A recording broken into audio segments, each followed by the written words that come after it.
Hello, this is Lawton Chiles. How you doing? And today I want to talk to you really quickly in this 2-minute video about a mistake and issue I see in tons of campaigns, whether it's a $40 or $50 million company or it's a mom and pop brick and mortar or e-commerce large division, okay? And that is having multiple calls to action in your emails and ads and sales letters. What I mean by that is you always want the people who are reading your message to take one action, not 4, 5, 6, or 7.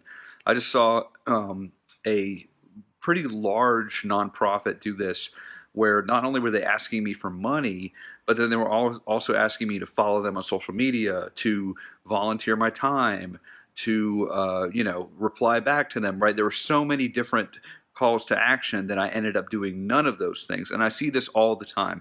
So one of the things you want to make sure is you don't want to have them doing multiple things with the calls to action. You want to have them just focused on one singular thing. What is the main thing that you want them to do, and have everything in your message go back toward that one thing, not, oh, and P.S. follow us on social media, or, oh, and P.S. volunteer this or do that, right? Join our Facebook group, right?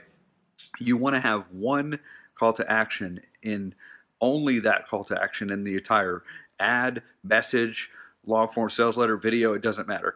So if you enjoyed this type of thing, here's my one call to action for you.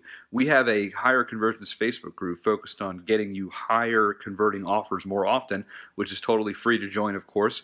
And if you'd like to do that, click the link below or somewhere around this video on the internet, and I will approve you in there. And there's hundreds and hundreds of people in there, and we're excited to see you in there.